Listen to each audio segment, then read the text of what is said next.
Mark, welcome. How are Hey you? Dan, good morning. Actually, good evening for me. Yeah, good evening I'm for very you. well. How are you doing? I'm good, man. It's my morning, your evening. I'm a little jealous, of you, but yeah, I that's the don't have nature of much the to do after this. I can sit back, grab a beer, and enjoy the rest of the week off, I guess. game. Yeah, I suppose I could too, but it might be a bit early. I don't know. A little too early, yeah. Yeah. Well, welcome All everybody that's right. joining. We're live on Twitter, Facebook, YouTube, and then LinkedIn via YouTube. So happy to have you all again this week as well. So welcome. And again, make sure that you like, subscribe, and click the notification bell. It helps obviously for you to be notified, and it helps spread the word of Live with Dan and all the engaging content that we are providing you on a weekly basis. Again, we want to make this fun, engaging. So if you have questions throughout this, feel free to put them in the chat on whatever platform you're viewing this on, and we will answer those questions live. So Mark is monitoring that, and he will be posting those questions, letting me know. Yeah, And so, absolutely. what's that? Absolutely. No, I'll keep an eye out for the question then. Awesome. Cool. Welcome, everybody. We're just getting kicked off here.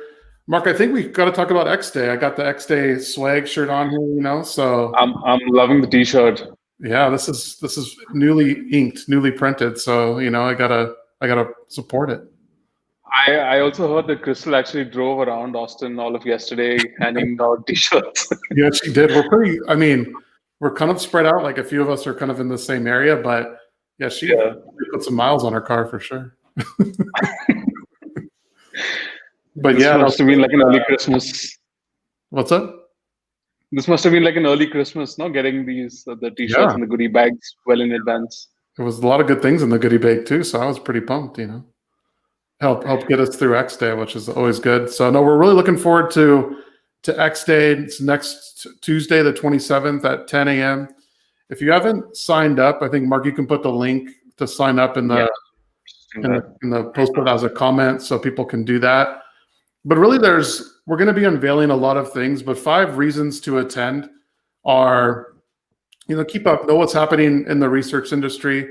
Obviously, we're researchers. We want to know what's going on. We want the best information out there. So that would be one reason for you to attend. Know how to use the data in the right way. So we'll show you some different things in the platform and really get those techniques ingrained. Stay updated with innovations we're working on. So we're going to be unveiling many new products and features and things on every product line that we have, from surveys, CX, to communities, to even specific research features. So there's some really cool features that we're unveiling, and I'll give you a sneak peek in just a minute on a few of those. At least we'll talk about them. And then, learn from industry experts. We have people from Oracle, from Verizon, from CX Talk. So a really good breadth of people that are showing up and going to be attending and really presenting on X Day as well. And there'll be time for you to connect with other people that are in the presentations as well, so you can connect with your peers. So that's good. And then get inspired. We're going to be, launching some cool things. So hopefully we'll inspire your research, help it take it to the next level, whether that is on the communities or research and insight space with our online video discussions that we're going to be, officially unveiling at X Day. And then, or if it's a collaboration mode in our survey platform, where you can use really more of a collaborate feature where you can review the survey back and forth, more like I would say Google Slides or Google Docs rather, where you can provide comments in line. Definitely more of a collaboration feature in that regard. And then NPS Plus. So this is a big innovation in our CX product that no one else is doing. We've come up with a model to compute churn based on how passives and detractors take the survey. So really interesting stuff there that I know Ken and Vivek are going to be covering that. So that's just a sneak peek. Those are probably three or so of the 10 plus features that we'll be unveiling. So you don't want to miss out. Definitely register, sign up, pop in and out if you need to. I know it's kind of lasting all day from about 10 to 4, but definitely sign up, pop in when you can, view the sessions, and we'd really love to have as many people as possible attend X Day. And then we also have a wrap party. So at the end of the day, we're going to have a comedian, Eugene T. Barnes, I believe his name is. And so that'll be funny. Don't miss it. He has a 30-minute set that he's going to be doing. So I've seen some of the stuff that he's done. It's super funny. So I'm definitely excited about that. Hopefully everyone will meet us there and, grab a beverage of your choice and relax and sit back after a good day of learning about all of the things that we're going to be unveiling. And then this is just X Day North America. Mark, you wanted to talk about some of the other X Days that we're doing globally as well. Yeah, and I'm going to talk about that in a second. But another thing that we definitely should be talking about is for everybody who attends North America X Day, you stand a chance to win an Apple Watch too. I mean, depending on how many sessions you come to. So you get entered into a raffle, and then you get a chance to win an Apple Watch. So that's definitely something to check out too. And yeah, Dan, thanks. I know we've been talking about X Day for a while now. But what we realized is we want to get people from all across attending these events because they've done phenomenally well for us. So we've actually got X Day in Dubai in the first week of November, I think. I don't know the dates at the top of my head, but keep an eye out for those. And then we're immediately going to Germany the week after for X Day Germany, and then the week after that is going to be X Day in Mexico.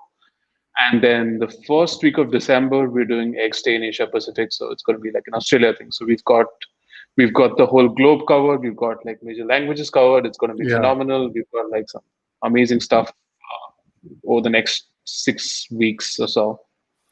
Yeah, it's going to be awesome. So definitely in language for a lot of these countries, and then globally as well. We know that obviously we're on opposite time zones and things like that. So it's definitely going to be a global effort here to unveil all the features and things that are going on.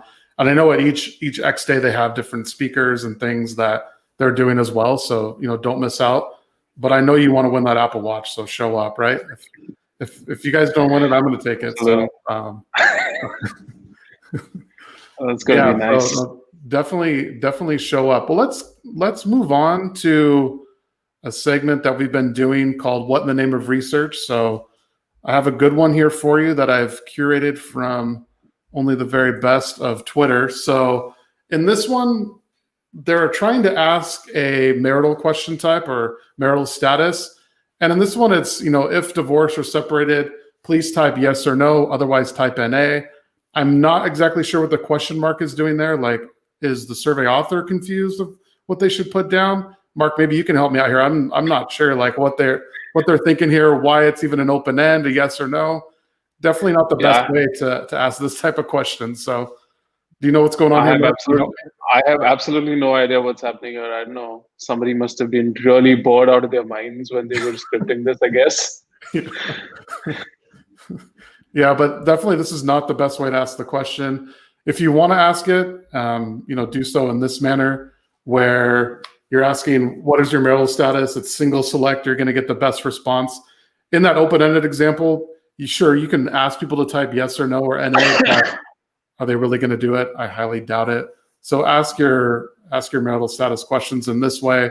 Same goes for employment, age. Make sure that you're getting these closed-ended questions so that you're getting the best information and data possible in your data set.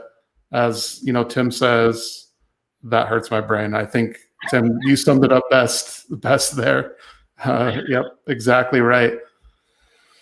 All right, so that hopefully you learned something. You got some laughs from that. I know I did when I first saw it, and I couldn't believe it. But there it is. And next in the show today, we have a very special guest, someone that I've come to know quite a bit. Stephen Kraus, welcome to the show. Thank you, Dan. Thanks, Mark. It's good to be here. Yeah, great to have you.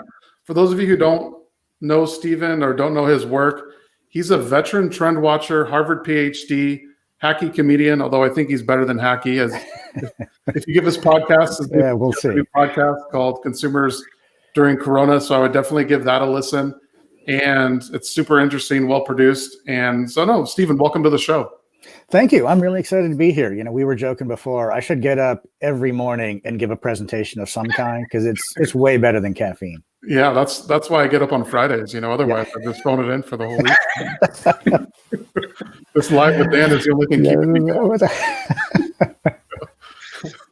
No, I mean, Stephen, I think you've been doing a lot of research and talking with a lot of people about the economy, especially during Corona. So I know we wanted to take a look today and talk about some of the non-obvious winners and losers of the Corona economy. I'm sure there's obvious ones that you'll tell us about, and then definitely get into some of the more non-obvious that I think we can spend a little bit more time on. So what are some of those obvious losers and winners as you see it? Yeah, well, obviously the Corona economy has changed so much about consumer behavior. There are a lot of obvious winners and losers that we all know. So we all know that travel is struggling. Restaurants are struggling. Bars, the whole apparel category is struggling with people not going to work as much, not going to as many social outings. Gyms are having a hard time. I think gyms actually might be one of the ones that really struggles the most to get back to where it was. And then on the flip side, there are a lot of obvious winners. Okay, Zoom is up, e-commerce is up, especially for grocery.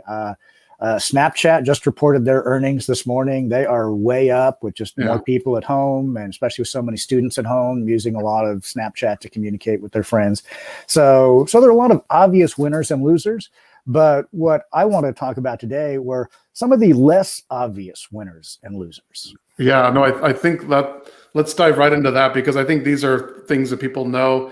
And then I think you could take a look at the flip side of it, right? Okay, if bars are some of the losers, I think people are still going to consume their alcohol in one way or another, right? So probably that's where like the e-commerce or the grocery is still doing well, because people need some place to buy their alcohol or beer. Same thing with gyms, right? I think gyms might be struggling, but home exercise and Peloton and things are probably doing very well. So kind of interesting. Definitely. The inverse. Yeah, and I think one of the takeaways from our conversation will be is to be one of those winners, that you have to rethink what you're offering, but really make it native to the digital environment. So if you think about bars, I mean, a lot of people do Zoom happy hours, and a lot of people are like, these are just awful. These are painful, because the happy hour wasn't designed for that kind of digital distance experience. Right. But some of these winners that we'll talk about today really kind of from the ground up said, okay, let's rethink what we're offering and make it digital from the start. Yeah, I think that's a good point. Let's move in, like you mentioned. Let's talk about some of the less obvious winners. So, all right. So I've got four I want to talk about today. Okay. The first one, a less obvious winner, the Houston Astros. Whoa. Okay. So they, of course, won the World Series in 2017, and at the start of 2020. Everything came out about their huge cheating scandal. They were tipping pitches. They were banging on trash cans to send signals to the batters to know what pitches were coming up.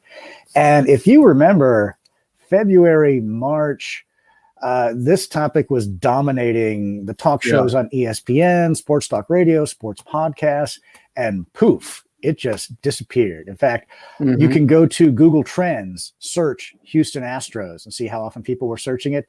And there are two humongous spikes. One was when they won the World Series, and one was at the start of this year when this whole scandal hit.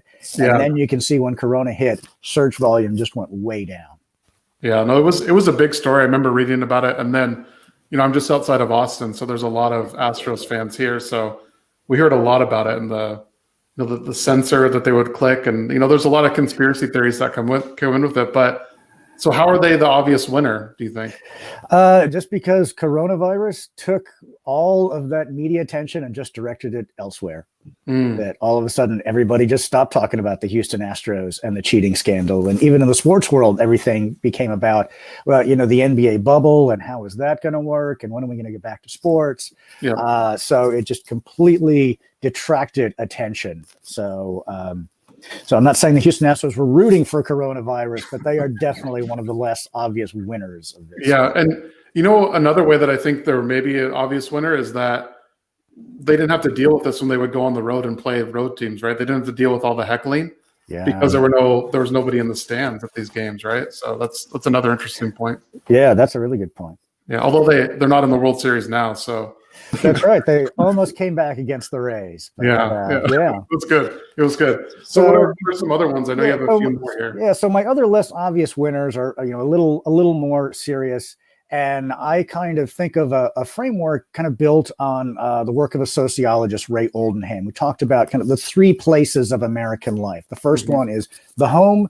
The second is the workplace. And the third place are all those things outside of home and work, the bars, the coffee shops, the restaurants where people gather. And so I've got a non-obvious winner for each of those. So starting first with the home, non-obvious winner are the pets of America. That makes sense. That, people are home so much more often. About 2/3 of Americans own a pet. Those numbers are up. So more people have gotten pets. When coronavirus first hit, there was kind of a big run on pet food, people really stocking up, and that sort of came back down to baseline level. But I had a guest on my podcast, Scott Johnson from Numerator. They've got really interesting data about consumer spending, and they really document how spending on toys and treats is up, has stayed up. People are home all day. They're realizing, hey, my pet kind of has a boring life. So we're going to get more treats, more pets. And actually, my guess, his wife is a veterinarian. And anecdotally, they find more pets coming in with kind of minor injuries that people are home more. They notice now that little cough or that little limp. So there's actually been a boost also in the vet business as well. Yeah, that's interesting. I wouldn't think about that. I guess people paying more attention to, things happening and those. And then I heard, even as you mentioned, animal shelters, it was hard to find a dog if because they were a lot of people were, taking them because they wanted, companionship at home and things like that. So definitely. Pets of America, winner in the home category. Yeah. So if you think about that second place in American life, the workplace, obviously a lot less people are going to work physically. So my winner here is a company called caveday.org, CAVE day.org. And, if you remember back in the day when people would go to offices, there used to be what were called executive offices, kind of like a WeWork, only more for individuals, where you can just go in and get a little bit of office space if you want to get out of the house and have a focused place to work. Cave Day takes that concept and puts it into the Zoom world. And so you sign up and you might go into, a 4-hour cave, and it's super focused. They have a moderator. They kind of, make it a little structured. So they'll have like a focused work sprint. They'll say, okay, now it's time to really focus in on work. They don't tell you exactly how long it's going to be to kind of, keep you super focused. They have it from 40 to 52 minutes. And then you kind of take structured breaks, and they have you do exercises. And they use a lot of the research about just time management to help people get really focused. So they help people focus on, what's important rather than urgent. It's so easy for to get caught up in emails and stuff like that. Starting with the hard things first. They're all about monotasking. And so when you go into one of these caves, you have to turn off your phone, you have to turn off your notifications. And so it's really an interesting way that they've kind of, taken a lot of what we know about productivity and really made it relevant for a lot of the solo entrepreneurs in the Corona economy. Yeah, that's really interesting. I haven't heard of Cave Day, but it makes sense from like a, sociology, I think psychological, like train of thought, because I think when you go to work, you're going to work, right? But then when you're at home, it's more easy to get distracted, or it can be, but this definitely helps make it more focused, right? Where people can go into this cave, so to speak, and then it's moderated. It's actually an interesting idea that I hadn't really considered at all, actually. Yeah, and you can kind of do it individually. They also have like group coaching sessions where you might be with the same group of people, and you sort of share your goals, and there's a lot of accountability, and you have a coach. So really innovative. A lot of schools are using it as well. So yeah, that's my non-obvious winner in the category. That's a non-obvious winner to me. So. Yeah. And then, so the final category is, the third place in American life. All of the places where people used to congregate. And in the book by the sociologist, The Great Good Place, he talks about all the research showing that these places, these coffee shops, the restaurants, these social gathering points, he talks about how they're really important for civic engagement, for democracy. But I think what we're seeing is that those things are really important for individuals. There's such a hunger to get back to all of those experiences and social connections. And the problem is, like we talked about with the Zoom happy hours, a lot of these experiences aren't built to be digital. Yeah. And I think that the winners are built to be digital. So my winner here in this category, a little bit off the board, is a magician named Helmer Guimarães. So he was a famous magician before. He's actually given a TED Talk on magic. He won awards. He was really well known. And he was doing a number of magic shows at a very famous theater in Los Angeles called the Geffen Playhouse. Mm-hmm. So the Geffen Playhouse is now calling themselves the Geffen Stay House. Oh, funny. And they have, a bunch of, shows and performances again that are really built for the digital world. So what this magician does, and he is sold out for months in advance, he'll do a show. It's via Zoom. And when you sign up for it, you get a box in the mail. And it kind of builds the suspense because they're like, just put this box out, but don't open it until the magic show. Right. And when the show happens by Zoom, there are 25 people on the Zoom call, so it's limited to that.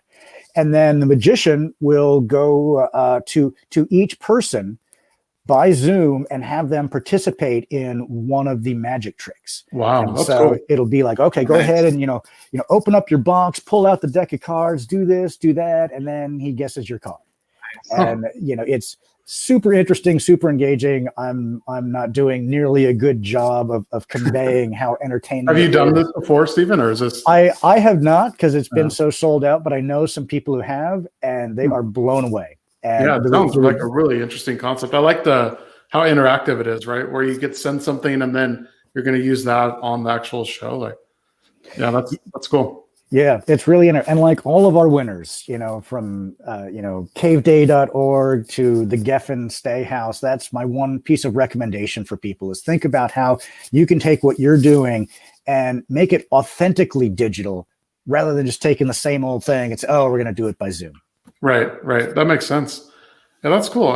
So the Houston Astros, Pets, Cave Day, and Magicians, I think, or at least this particular magician held there. So. Yes. So how's that for some brilliant. fun, positive winners from the Corona economy? 3, yeah, those are good. We like positivity in this day and age, right? Yeah, absolutely. Those are actually wonderful. You haven't even thought about them. Like Cave Day, I think, is a brilliant concept. I mean, you don't even think about it, right? But now that you've spoken about it, Stephen, I'm literally blown away. I mean, it's phenomenal. Mm-hmm. It's really creative and what just striking such a chord. I mean, how many people are struggling to be productive? People struggling to stay focused, especially with people now. So many people having to pursue the gig economy or having to start their own business, maybe not by choice but by necessity. It's so hard to do that from home. You're isolated, easily distracted. It's a really interesting service. Yeah, that's cool. I haven't thought about that. Awesome. Anything else to add, Stephen? I think those were some really good points. I'm looking forward to X Day. I want to win that Apple Watch. Hey, we'll put in a good word for you, okay? Okay. Sounds great. Well, thanks for having me on, guys. This is a lot of fun. Thanks, Stephen. Thanks for joining us. Thanks, Stephen. Take care. See you soon. Bye. Interesting, Mark. So nice. Yeah. Nice. That was really nice. Yeah, I'm sure some of the same things in where you're at as well with pets and things. I mean, I'm sure you've probably seen adoption rates go up there, no? Yeah, absolutely. I mean, and what was very interesting was when he said that, you start to realize, the secret life of pets actually coming to life. I mean, it's true, actually. Yeah. No, that is pretty wonderful. Also, I know Tim actually noticed the book in the background, so I want to give a shout out to Tim. It seems like he had the quote down there. He had the quote and all of that. Wow, Tim, you get bonus points. I guess this title's pretty big, right? So yeah, but big whoops to him for getting like a quote in tow. So yeah, big ups there. Greatness is not a function of circumstance. Greatness, it turns out, is largely a matter of conscious choice and discipline. Maybe we should do a quotes on here, Mark. Like Yeah, we came up with hashtags. Now we're coming up with quotes. This is like an engagement session, I think. Yeah, I think it's fun. Awesome. So we want to leave you today with a cool data point.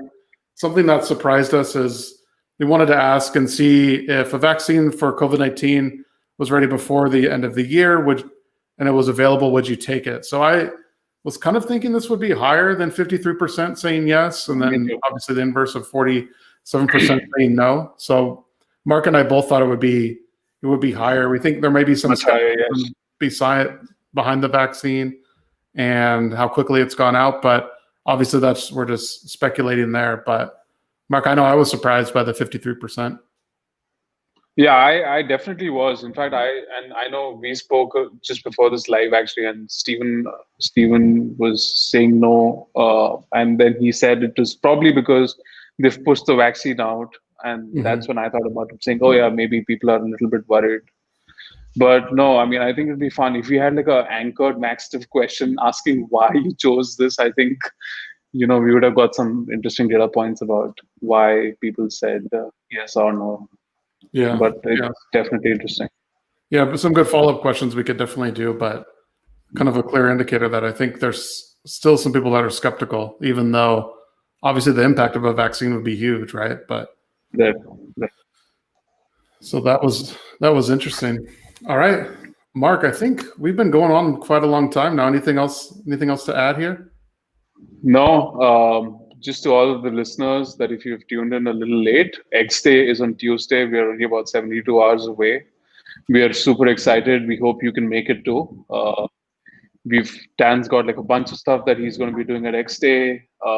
We've got a bunch of other interesting speakers. So it's 72 hours out. We've put the registration links in the comment boxes. So register, and we hope to see you on there.